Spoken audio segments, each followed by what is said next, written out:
오늘 이 시간에는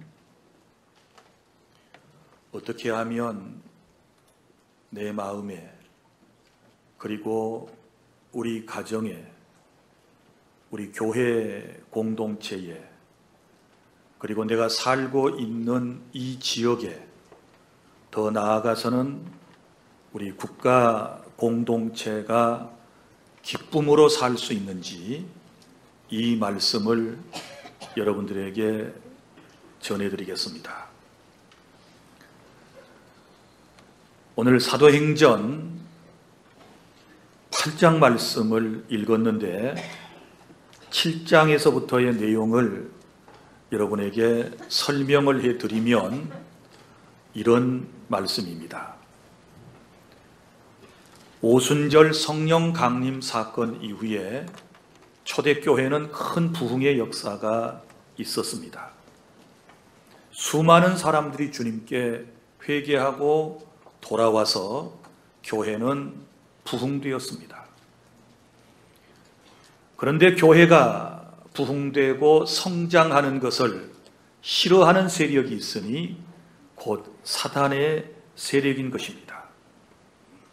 사단은 어떻게 해서든지 주님의 교회가 더욱 부흥 성장치 못하도록 하게 하기 위해서 박해라고 하는 것을 이용을 했습니다.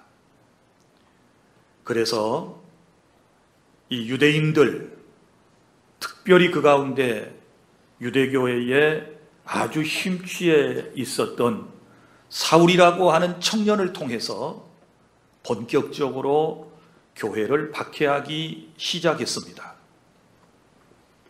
그러던 중에 스데반 집사가 복음을 전하다가 돌에 맞아 순교하는 안타까운 일이 일어났습니다.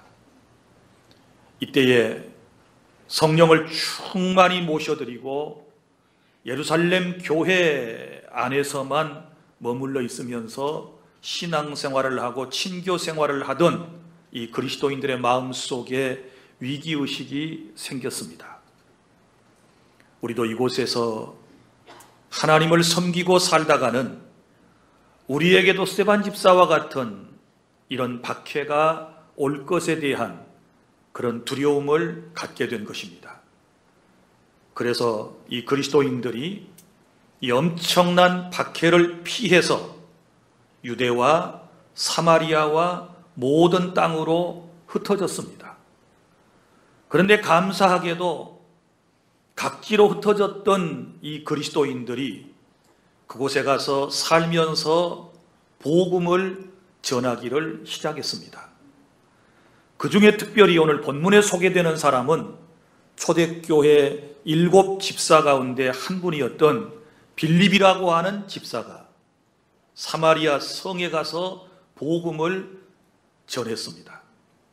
복음을 받아들일 것 같지 않았던 사람들이 복음을 듣고 그리고 또 복음을 통하여 일어나는 놀라운 이적을 보고 그들이 주님을 모셔드리는 놀라운 역사가 일어나게 된 것입니다. 그뿐만 아니라 복음의 전파와 함께 치유의 역사가 일어났는데 모든 사람에게 붙어서 더러운 영으로 역사했던 사단의 세력이 떠나갈 때에 병든 자들이 치유되는 그런 은혜가 있게 되었습니다. 그 결과가 오늘 본문의 8절입니다. 그 성에 큰 기쁨이 있더라. 할렐루야. 나는 오늘 말씀을 여러분에게 선포하면서 어찌하든지 이 사마리아 성에 있었던 이 놀라운 역사가 특별히 복음을 통하여 변화되고 기뻐하는 이런 은혜가 우리 주 안의 모든 성도 여러분들에게 그리고 이 말씀을 듣고 있는 모든 하나님의 사람들에게 그리고 또 주의 백성이 될 분들에게 충만히 임할 수 있기를 바랍니다. 그러면 오늘 말씀에 빌립이라고 하는 집사가 사마리아 성에 가서 복음을 전했다라고 했는데, 이 사마리아 땅이 어떤 땅인지에 대하여 좀 역사적으로 살펴보도록 하겠습니다. 여러분이 이스라엘의 지도를 보시면 이렇게 나눌 수 있습니다. 맨 위에 갈릴리를 중심한 갈릴리 지방이 있습니다. 갈릴리 지방은 갈릴리 호수를 끼고 있습니다. 그리고 그 밑에 사마리아 지역이 있습니다. 또 사마리아 지역 밑으로 내려오면 유대 지역이 있습니다. 그리고 오른편으로 요단강을 건너서는 베레아 지역이 있는 것이지요. 그래서 이 신약 시대의 이스라엘 지형을 보면, 지도를 보면 이렇게 네 부분으로 나눠져 있는 것을 볼 수 있거든요. 그런데 이 사마리아 땅은 이스라엘 백성들이 출애굽을 해서 가나안 땅에 들어가지 않습니까? 그때 가나안 땅을 점령을 하고 이 분배하는 일을 누가 하느냐? 여호수아가 하게 되거든요. 그때 여호수아가 제비를 뽑아서 각 지파에게 땅을 분배를 하게 되는데, 이 사마리아 땅은 성경에 보면 이제 에브라임 지파, 그리고 단 지파, 므낫세 반 지파가 이 땅을 차지하게 되었습니다. 그러니까 유대인들이 그곳에 거주를 하게 되었던 것이지요. 그러다가 BC 722년, 예수님 탄생 722년 전에 어떤 일이 있었는가 하면, 고대의 아주 북방에 위치한 강대국 가운데 아수르라고 하는 나라가 있었습니다. 이 아수르는 우리 학교에서는 아시리아라고 배웁니다. 이 아수르의 살마네셀 왕이 이 사마리아 땅을 침략을 하게 된 것이지요. 그래서 이 사마리아가 722년에 아수르에 의해서 망하게 되는 것입니다. 여러분, 한 나라가 망하게 되고 군대가 들어오게 되면 어떤 일이 생기게 될까요? 그곳에 있던 수많은 사람들이 죽게 될 것입니다. 그리고 또한 더러는 포로로 잡혀가게 될 것입니다. 그리고 또 그곳에 남아서 사는 사람이 있을 것입니다. 그런데 이 아수르 사람들은 어떤 정책을 썼느냐? 그러면 그 땅을 영구히 차지하기 위해서 자국민들, 그러니까 아수르 국민들을 그곳으로 이주를 시켰습니다. 이주를 시켜가지고 무슨 일을 했느냐? 그러면 통혼을 하게 한 것이지요. 이스라엘 사람들과 아수르 사람들이 혼인을 하게 해서 피를 섞어버리게 된 것입니다. 그때부터 이제 이 사마리아는 혼혈족이 된 것이고, 그 이후에 또 역사가 흐른 다음에 또 한 번의 그런 일이 있었는데, 헬라의 알렉산더가 사마리아 땅을 차지하면서 또 역시 헬라 사람들을 그곳에 이주시켜가지고 그곳에 사는 사람들과 통혼을 하게 했던 것입니다. 피가 또 섞여지게 된 것입니다. 그런 와중에 또 이 사마리아는 어떤 역사성을 띠고 있는가? 그러면 여러분 이스라엘의 역사를 보시면 아시겠지만, 이스라엘의 역사를 보면 이제 처음에 통일 왕국이 있었지요.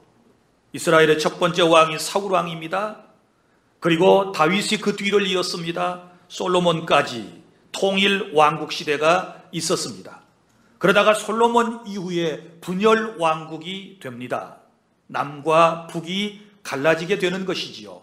북쪽은 다윗 왕의 신하였던 여로보암이라고 하는 사람이 사마리아 지역을 차지하면서 국호를 이스라엘이라고 명명했고, 그리고 남쪽 유다 지역, 예루살렘을 포함한 이 지역의 통치는 누가 했느냐? 솔로몬의 아들 르호보암이 통치를 하게 되었고, 국호는 유다 혹은 유대라고 했습니다. 자, 문제는 남쪽 유대 나라에 예루살렘이 있고 예루살렘에 하나님의 성전이 있는 것이지요. 그러면 북쪽에 있는 분들이 하나님을 믿는 사람들이기 때문에 늘 성전을 그리워하며 성전에 와서 예배를 하려고 하지 않겠습니까? 그러면 북쪽에 있는 정권이 어떻게 되겠습니까? 사람들이 아주 종교적 이유 때문에 자유스럽게 남쪽으로 왕래를 해야 되지 않겠습니까? 그래서 이것을 막기 위해서 여로보암이 어떤 정책을 폈는가 하면, 하나님은 어디든지 계시는데 뭐하러 꼭 남쪽 유다 땅 예루살렘 성전까지 가서 예배를 할 필요가 있느냐? 우리도 이곳에서 할 수 있다. 그래서 그리심산에다가 제단을 설치하고 그곳에서 하나님을 섬기라고 했던 것입니다. 그러면서 이 북쪽 이스라엘의 종교는 혼탁해지기를 시작했고, 그들이 하나님을 떠나서 이방신을 섬기는 그런 이제 지역이 되어지고 만 것입니다. 이런 모습들을 남쪽 유다에 사는 사람들이 볼 때는 참으로 한심한 것이지요. 자, 육체적으로는 혼혈족입니다. 그리고 종교적으로는 순수하지 못한 신앙을 가진 집단으로 보이게 된 것이지요. 그래서 이때부터 이제 남쪽 유대인들과 유다 사람들과 유다 국가와 북쪽 사마리아 이스라엘 사람들과의 관계가 단절되어지게 된 것이고, 특별히 사마리아 사람들과 이스라엘은 상종하지를 않게 된 것입니다. 이런 역사적 배경을 여러분이 좀 더 알기를 원하시면 열왕기하 17장 3절부터 6절 말씀과 그리고 요한복음 4장에 나타나는 예수님과 사마리아 여인과의 대화를 여러분이 유심히 살펴보시면 충분히 이해하실 수 있으실 것입니다. 그러니까 이 사마리아 사람들은 어떤 사람들이었느냐? 자기 동족에게 무시받는 사람들, 소외받는 사람들이었습니다. 그런데 이러한 곳에 하나님의 영으로 충만한 빌립은 이러한 인간적인 모든 장벽을 뛰어넘어 그곳에 가서 복음을 전함으로 그 성에 큰 기쁨이 있었더라. 할렐루야. 이것은 하나님의 은혜인 줄로 믿으시기를 바랍니다. 사랑하는 주 안의 성도 여러분, 저와 여러분은 지금 대한민국 전라도 땅에 살고 있습니다. 전라남도 목포시에 그리고 인근에 우리는 거주하고 있습니다. 자, 이 지역은 어쩌면 소외받는 지역이라고 말할 수 있습니다. 역사적으로 볼 때 소외받은 것이 분명합니다. 그리고 우리가 목포 시민으로서 또 목포 인근에 살아가는 사람으로서 목포라고 하는 이 도시의 이미지는 어떻습니까? 우리가 실제로 체험하는 바는 모든 사람들에게 부정적인 이미지를 가지고 있지 않습니까? 아주 어두운 도시, 그리고 발전이 없는 도시. 목포의 근대 역사적 여러 가지 이제 건물이라든지 이런 것들이 많이 있어서 우리가 잘 알고 있는 지역에 이제 지금 뭐 많은 분들이 와서 구경도 하고 그럽니다만은, 그러나 엄격히 따져보면 우리가 근대 역사적 어떤 것들을 보존하려고 해서 지금 저런 건물들이나 저런 도로가 남아있는 것은 절대 아닙니다. 어찌 보면 소외되어서 개발되지 못한 상태로 남아있던 원도심의 모습을 보고 있는 것입니다. 그래서 이 지역에 살아가는 사람들은 여러 가지 이유 때문에 정치적으로, 경제적으로 예전부터 소외된 그런 감정을 가지고 살아왔던 것이 분명합니다. 그런데 여러분, 오늘 우리는 지금 이 땅에 살고 있습니다. 이 목포에 살고 있습니다. 시민으로서 살아가고 있습니다. 어떻게 하면 내가 살고 있는 이 지역을 정말 기쁨이 넘치는, 오늘 사마리아 성에 기쁨이 넘쳤다고 그랬는데 기쁨이 넘치는 행복한 도시로 만들어갈 수 있을까에 대하여 우리는 고민해야 되는 것이고, 그런 방법이 있으면 우리는 또한 마땅히 시행해야 될 줄로 믿으시기를 바랍니다. 성도 여러분, 제가 오늘 두 가지를 여러분들에게 말씀을 드리려고 그럽니다. 첫째는 기쁨이 충만한 성이 되게 하려면 어떻게 해야 되느냐? 복음을 전해야 하는 것입니다. 여러분, 오늘 4절, 5절 빌립이 사마리아 성에 내려가 그리스도를 백성에게 전파하니 그랬습니다. 핍박받는 그리스도인들이 이곳저곳으로 흩어졌는데 빌립은 어디로 갔습니까? 사마리아 땅으로 갔습니다. 성령이 그를 그곳으로 인도했을 것입니다. 유대인인 이 사람의 마음속에는 여러 가지 생각들이 있었을 것입니다. 편견이 있을 수 있었을 것입니다. 그러나 그런 모든 편견은, 사마리아인들에 대한 편견은 성령이 그의 마음속에 임재하심을 통하여 사라지게 되었고, 오직 그들의 영혼을 사랑하는 따뜻한 마음을 가지고 그곳에 가서 복음을 전하게 되었다는 사실을 여러분 믿으시기를 바랍니다. 그 성에 내려가서 그리스도를 백성에게 전파하였다. 백성에게 전파하였다. 그 어떤 사람도 사마리아 사람들이 회개하고 주님께로 돌아오게 될 거라고 하는 것은 상상조차도 못했습니다. 그런데 놀라운 역사가 일어났습니다. 빌립이 가서 복음을 전하게 되었을 때 6절, 무리가 빌립의 말도 듣고, 첫 번째 들었습니다. 복음을 들으면 뭔가 변화가 일어나기를 시작합니다. 복음을 들으면 인생이 달라지게 될 것입니다. 복음을 들으면 그 사회에 놀라운 변화가 이제 시작된다는 사실을 우리는 알 수 있습니다. 그리고 여러분, 우리가 구원받으려면 누구나 복음을 들어야 합니다. 복음을 들으려면 전해주는 사람이 있어야 합니다.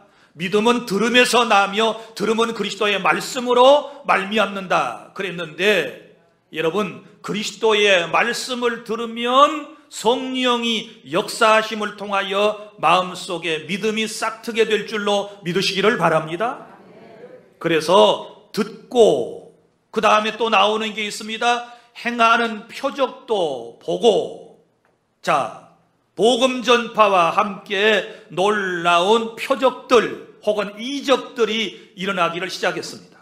병든 자가 치유받는 역사가 있었습니다. 더러운 귀신이 쫓겨나가는 역사가 있었습니다. 이것을 똑똑히 보았습니다. 자, 복음을 듣고 복음을 전하는 현장 속에서 복음을 접한 이들에게 놀라운 역사가 일어나는 그것을 본 그 사람들의 반응을 보십시오. 한 마음으로 그가 하는 말을 따르더라. 할렐루야. 성령께서 역사하심으로 결국은 이 사마리아 성에 사는 사람들이 복음을 믿고 따르는 놀라운 역사가 일어났다라고 하는 사실을 여러분 믿으시기를 바랍니다. 그런데 그 결과가 보세요. 그 성에 기쁨이 있더라. 복음을 전하게 되었을 때 그 성에 놀라운 기쁨이 일어나게 되었다라고 하는 것입니다. 사랑하는 성도 여러분, 이 지역의 변화는 어떻게 올 수 있을까요? 그것은 예수님을 믿는 내가 먼저 변화가 있어야 되겠지요. 내가 먼저 기쁨의 영으로 내 안이 충만되어져야 될 줄로 믿습니다. 그리고 우리는 나아가서 복음을 전하게 되었을 때 나뿐만 아니라 우리의 가족도, 우리의 사회도, 그리고 목포 도성에 사는 많은 사람들도, 이 지역 인근에 사는 이들이 주님께로 돌아와서 마음의 행복과 기쁨을 누리게 될 줄로 믿으시기를 바랍니다. 복음은 인생을 구원하여 그를 기쁘게 만들기 때문에 인생의 희망은 오직 복음, 곧 예수 그리스도밖에 없다라고 하는 사실을 믿으시기를 바랍니다. 복음은 절망의 사람에게 희망을 줍니다. 슬퍼하는 사람에게 복음은 위로와 기쁨을 주는 것입니다. 그리고 복음은 어리석은 사람에게 지혜를, 그리고 참 기쁨을 허락해 준다는 사실을 믿으시기를 바랍니다. 사랑하는 성도 여러분, 인생의 참된 행복과 기쁨이라고 하는 것은 어떤 정치 제도나 환경만을 여러분 개선해 가지고만 되는 것이 아니라는 사실을 여러분이 알아주시기를 바랍니다. 또 무엇을 얼마나 많이 소유하느냐에 인생의 참된 기쁨과 행복이 있는 것도 아니라는 것을 아셔야 하는 것입니다. 여러분, 아주 단순한 주님의 말씀, 예수 그리스도의 복음을 통하여 인생이 구원받고 그 복음을 통하여 인생이 기뻐하며 살 수 있다는 확실한 믿음을 여러분도 가져주시기를 바랍니다. 사람들은 환경을 개선하고 제도를 좋게 만들고 그리고 많은 것을 소유하면 기쁨이 넘칠 거라고 생각을 합니다. 사탄은 지금까지도 계속하여 인생들을 그렇게 유혹하고 넘어뜨리고 있습니다. 우리의 삶의 현장에서 보십시오. 환경을 개선하고 난 이후에 여러분 안에 기쁨은 얼마만큼 유지가 되었는가요? 여러분들에게 많은 물질이 생기고 난 이후에 그 기쁨이 얼마만큼 갔는가요? 자, 우리나라 정부는 저는 참 좋은 정부라고 생각을 합니다. 모든 정부는 하나님의 권세에서부터 나온다는 사실을 저는 믿기 때문입니다. 보세요. 코로나19 사태로 말미암아 국민들의 삶이 피폐해졌습니다. 우리는 막 지금 너무 힘들다, 정말 고통스러운 나날들이다, 그렇게 얘기하지만 사실 어떤 사람에게는 그 말이 맞습니다. 그러나 대부분의 사람들은 그렇게 막 지금 먹을 것마저 없어가지고 인생이 지금 고달픈 그런 모습은 아닌 것 같습니다. 그럼에도 불구하고 이 정부에서는 2인 가족에게 얼마 전부터 60만 원이라고 하는 돈을 지급을 했고, 그리고 3인 가족에게는 80만 원, 그리고 4인 가족 이상에게는 100만 원 정부 지원금이 있었습니다. 여러분 다 받으셨을 거라고 생각을 하고, 또 지방 자치단체에서는 그 나름대로 또 차상위계층을 선정을 해가지고 또 더 많은 돈들을 여러분들에게 지급을 하고 있습니다. 여러분, 세상에서 돈을 이렇게 국민들에게 나누어주는 국가가 얼마나 될까요? 따져보면 그렇게 많지 않습니다. 여러분, 대한민국은 복받은 나라입니다. 자, 그리고 물론 어떤 사람은 이렇게 생각을 합니다. 우리가 낸 세금 도로 받는 것이고 또 미리 준 것을 나중에 세금으로 다시 가져갈 것이 아니겠습니까? 라고 말하는 분들도 더러 있기는 하지만, 물론 그 얘기도 맞지만, 그럼에도 불구하고 정부가 이 어려운 시국에 여러분 국민들에게 돈을, 그것도 현금으로 지급을 한다든지 또 여러 가지 방법을 통하여 혜택을 준다라고 하는 것은 이건 놀라운 하나님의 저는 은혜라고 생각을 합니다. 그런데 한번 물어봅시다. 여러분이 없던 돈이 생겼습니다. 60만 원이 여러분의 통장에 들어왔습니다. 80만 원이 생겼습니다. 어떤 사람은 100만 원, 그리고 또 어떤 사람은 더 많은 돈들을 여러분이 정부로부터 받았습니다. 그런데 여러분의 마음이 기쁘신가요? 돈을 받고 여러분들의 얼굴에 수심이 사라졌는가요? 정말 행복하다, 돈이 들어오니까 행복하다, 그런 마음을 가지고 지금 세상을 살아가고 있는가요? 제가 지켜본 바로는 그렇게 크게 기뻐하는 사람이 없는 것 같습니다. 돈을 받고도 기뻐하지 않습니다. 그러면 결론은 뻔합니다. 사람이 돈을 많이 주고, 지난번 선거에처럼 어느 당처럼 국민 배당을 하는데 몇 천만 원씩을 하겠다, 몇 백만 원씩을 하겠다, 물론 좋은 정책일 수도 있을 겁니다. 그러나 그렇게 해서 인생이 참된 행복과 기쁨을 여러분 만끽하며 그렇게 매 순간마다 살아갈 수 있을까요? 절대로 그렇지 않습니다. 우리가 세상을 살아가면서 체험하는 거 아닙니까? 좋은 아파트에 들어가 살면 영원토록 행복할 줄 알았습니다. 월급이 더 지금보다 많아지면 더 삶의 질도 높아지며 날마다 기뻐하며 살 거라고 생각했지만 우리의 삶을 되돌아보면 그러지 못했습니다. 좋은 집에 살 때나 안 좋은 집에 살 때나 또 얼마 지나고 나니까 그대로 돌아갔습니다. 월급이 많을 때나 적을 때나 별반 여러분 삶의 질이나 또 혹은 마음의 행복감이 별로 달라진 것도 없는 것 같습니다. 나는 여러분들에게 정말 주님의 마음으로 말씀을 드립니다. 여러분이 정말 행복한 가운데서 기쁨으로 살기를 원하면 여러분이 복음이신 예수 그리스도를 진실로 받아들이시기를 바랍니다. 예수님을 믿어야, 그리고 구원받아야, 하나님의 은혜 속에 살아야 내 마음에 기쁨이 넘치게 될 줄로 믿습니다. 사마리아 성 사람들이 어떻게 기뻐할 수 있었는가요? 소외된 그들이 어떻게 행복감을 느낄 수 있었는가요? 그것은 그리스도의 복음을 통하여 그들의 마음속에 행복감과 기쁨이 넘쳐났다는 사실을 깨달을 수 있기를 바랍니다. 할렐루야.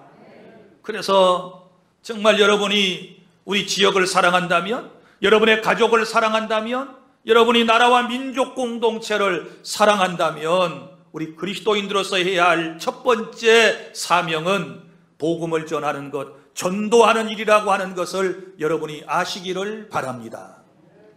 그 다음에 둘째로, 그 성에 큰 기쁨이 있게 된 것은 무슨 이유 때문이었습니까? 병든 사람들이 치유되는 역사가 있었기 때문입니다. 오늘 우리가 해야 할 일은 병든 사람들을 치유하는 공동체로서의 사명을 우리 교회가 잘 감당해야 될 줄로 믿습니다.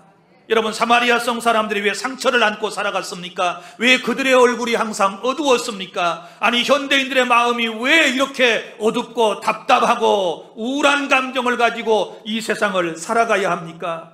여러분, 엄격히 따져보면 오늘 말씀 그대로입니다. 7절, 많은 사람에게 붙었던 더러운 귀신들이 크게 소리를 지르며 나가고 또 많은 중풍병자와 못 걷는 사람이 나으니 그 성에 큰 기쁨이 있더라. 할렐루야.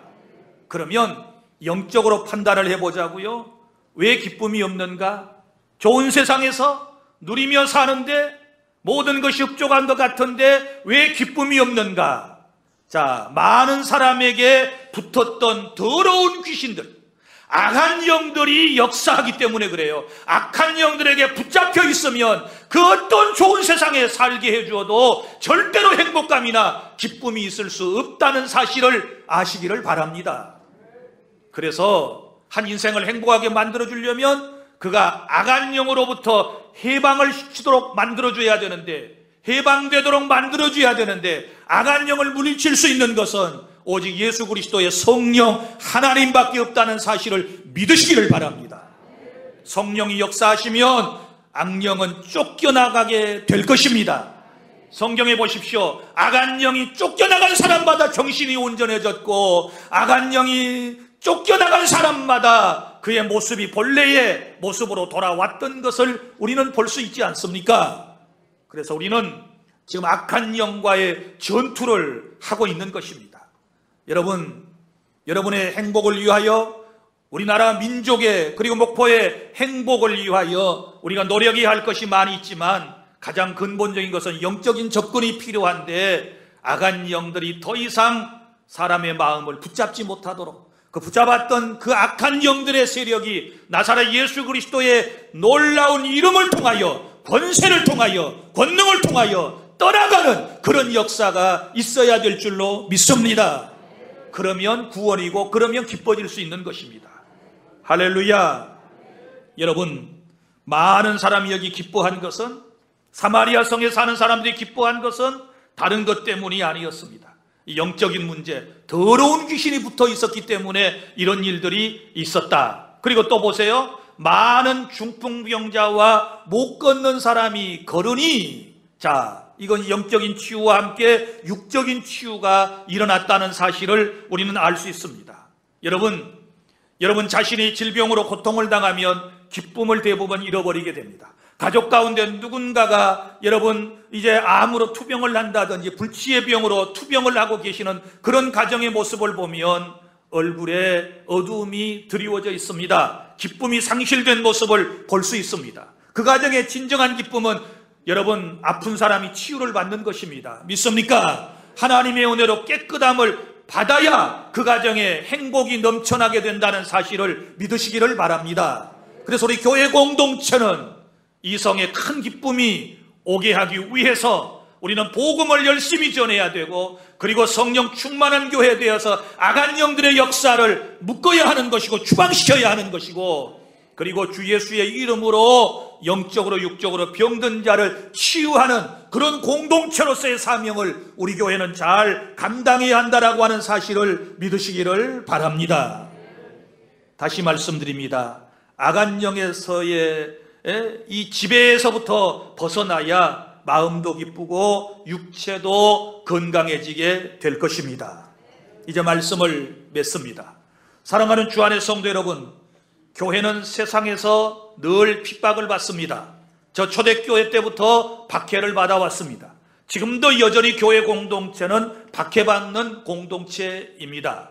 교회가 아무리 좋은 일을 하고 선한 일을 많이 한다 할지라도 이 박해는 주님 오실 때까지 계속되어지게 될 것입니다. 자, 그러나 오히려 그런 박해 속에서 신앙인들은 믿음이 돈독해지고, 박해 속에서 교회는 고난 가운데서 성장되어진다라고 하는 사실을 믿으시기를 바랍니다. 예루살렘 교회 성도들이 박해를 당하자 그들이 흩어졌습니다. 안타까운 모습처럼 보였지만 흩어진 그들이 유대와 사마리아와 땅끝까지 가서 복음을 전하게 되었을 때 그 복음이 지구를 돌아서 우리에게까지 오늘 전달되었다는 사실을 믿으시기를 바랍니다. 그래서 여러분, 박해는 곧 하나님의 뜻을 이루는 도구가 되어진다는 사실을 믿으시기를 바랍니다. 오직 성령이 너희에게 임하시면 너희가 권능을 받고 예루살렘과 온 유대와 사마리아와 땅끝까지 이르러 내 증인이 되리라고 주님이 말씀을 하시면서 오순절에 성령님을 충만하게 그리스도인들에게 부어주셨는데, 이 초대교회 그리스도인들이 나가서 복음을 전하지 아니하고 자기들끼리 예루살렘 교회에 모여서 혹은 회당에 모여서 혹은 각 가정에 모여서 친교나 나누고 행복감에 젖어 있을 때 우리 하나님께서는 의도적으로 세반 집사의 순교 사건과 그리고 박해를 더 심하게 하나님이 허락하심을 통하여 이 똘똘 뭉쳐 있었던 교회를 흩으셔서 그들을 통하여 하나님의 나라가 온 땅에 퍼지도록 역사하셨다는 사실을 믿으시기를 바랍니다. 내 삶의 고통과 고난과 박해가 잘 이해가 되지 않는다 할지라도 합력하여 선을 이루시는 하나님, 하나님의 뜻을 이루시기 위하여 내게 허락하신 이 놀라운 내 삶의 모든 일들을 여러분이 믿음으로 받아들이실 수 있기를 바랍니다.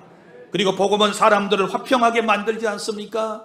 저 유대 쪽에 살던 사람이 북쪽으로 올라가서 사마리아에 사는 사람에게 복음을 전했다라고 하는 것은, 복음은 화평을 가져오는 것입니다. 복음이라고 하는 것은 모든 인간들의 벽을 뛰어넘게 하는 그런 위력이 있는 줄로 믿으시기를 바랍니다. 선입견이나 편견의 벽을 넘어서게 하는 것은 복음의 능력인 줄로 믿으시기를 바랍니다.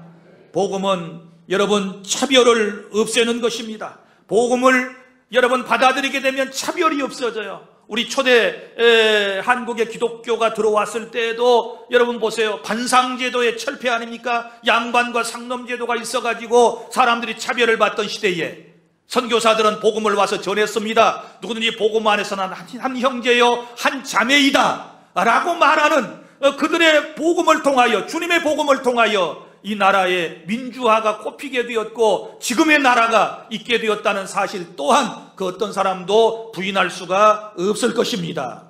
성도 여러분, 복음은 기쁨의 열매를 우리에게 가져옵니다. 누구에게나 기쁨을 줄 수 있습니다. 그래서 우리는 정말 내가 살고 있는 우리의 이 도성에, 목포 시민들에게, 이 지역 주민들에게, 또 그리고 여러분의 이웃들에게, 더 가까이 와서는 여러분의 가족들에게 복음을 전하고, 더 중요한 것은 여러분 당사자가 예수 그리스도를 구주로 영접하여 구원받고 기쁨이 넘치는 가운데 하나님을 영화롭게 하며 살아가는 아름다운 공동체가 될 수 있기를 바랍니다. 기도하겠습니다. 하나님 우리 아버지, 은혜와 사랑을 감사합니다. 큰 기쁨이 사마리아 성에 있었던 이유를 우리가 말씀을 통하여 들었습니다. 사마리아 성에 사는 사람들에게 악한 영들이 역사하여 그들을 붙들고 있었기 때문에 그들은 참 하나님을 알지 못했고 그들의 마음속에는 진정한 기쁨과 행복이 없었습니다. 그러나 복음을 통하여 그들을 붙잡고 있었던 악한 영들이 다 소리를 지르며 떠나가게 되었을 때 병자들이 고침을 받고 그들의 마음속에 구원과 그들의 마음에 큰 기쁨이 넘쳐지게 된 줄로 믿습니다. 우리도 이 복음을 전하는 교회가 되게 하여 주시옵소서. 나 자신이 복음을 받아들일 뿐만 아니라 받은 복음을 온 세상 사람들에게, 이웃들에게, 목포 시민에게, 그리고 대한민국 사람들에게, 온 세상 사람들에게 나가서 증거하게 하여 주시옵소서. 모든 영광을 다 주님께 돌려드리오며 우리 구주 예수님 이름으로 기도하옵나이다. 아멘.